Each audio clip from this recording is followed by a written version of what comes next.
Donc il y a dû y avoir déjà des lacunes qui ont été... Est-ce qu'ils étaient exposés dans Oui. une église? Ah, mais il y a très longtemps. Ah ben voilà. Soulèvement, je vois pas bien. Ah si, là aussi, Ouais, regarde, ouais, c'est il y a des des petites choses lacunes. qui sont en train de... Oui, oui, ça se retire complètement.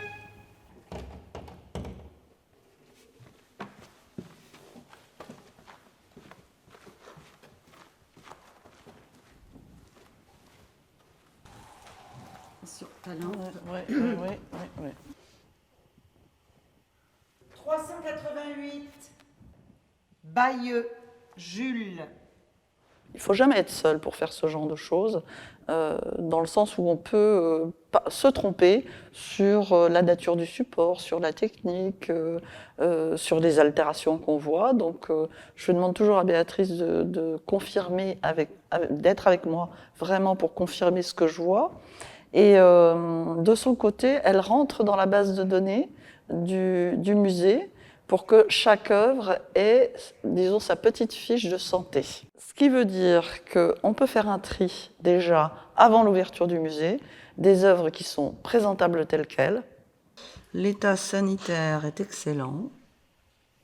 Il a dû être restauré, ce tableau. Je pense que je pense que ça n'est pas son vernis d'origine. Il est signé, il est daté 1889. Non, il est bien tendu. Hein. La tension est bonne. Tout va bien. La marque du châssis doit être ancienne. Vous y allez tous les deux? Hop, on tourne. Le cadre, il vient de Nantes. Eh oui. Ouais. Tiens, ça se trouve celui-là. Non, c'est Bayeux. Si, Bayeux, il est acheté à Nantes au salon en 1886. Ah bah voilà, le cadre Oui. est tamponné d'un... Ça veut dire qu'il a été encadré pour le salon de Nantes. Voilà.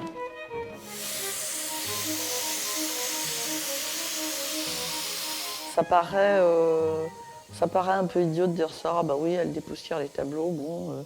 Mais c'est très important parce que très souvent, quand on a des toiles, on a un châssis et on a souvent beaucoup de poussière qui tombe entre la toile et le châssis.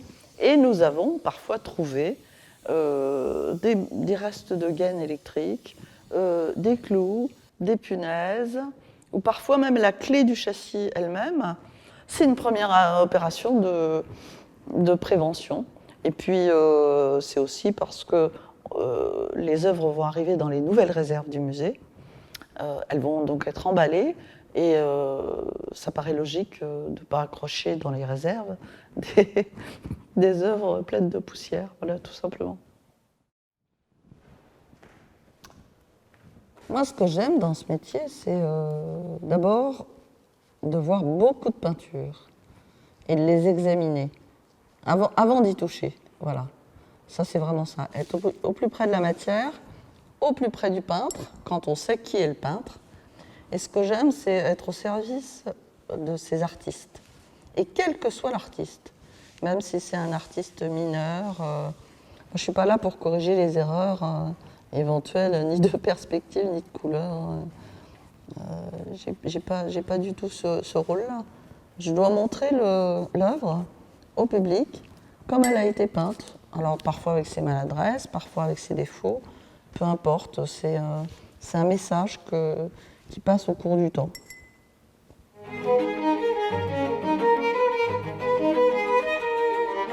C'est un métier qui a vraiment évolué dans le retrait par rapport à l'artiste.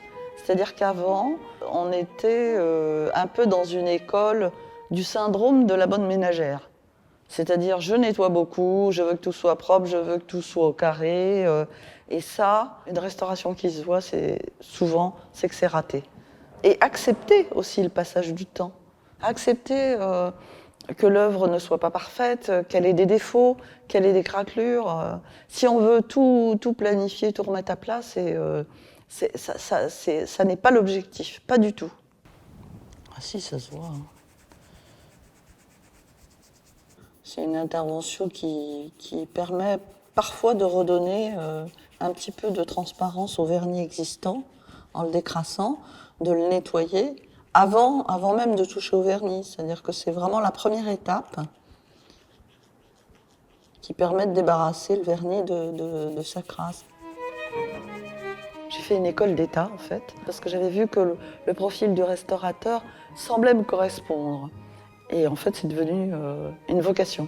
Quand même, au bout de 30 ans, il n'y a pas un jour où je vais au travail en rouchonnant et en traînant les pieds. Et je trouve qu'à notre époque, c'est un privilège, mais vraiment un privilège. C'est-à-dire que tous les jours, j'ai envie d'aller travailler. Tous les jours, je me dis qu'est-ce que je vais découvrir. Et puis je me sens proche des peintres, en fait, même si c'est un peintre 17e, c'est ça qui est incroyable. C'est que je le sens à côté de moi. Enfin, je le sens pas. On n'est pas dans le spiritisme, hein, on est d'accord. Mais oui, il y a un truc qui se passe, quoi. Il y a vraiment un truc qui se passe.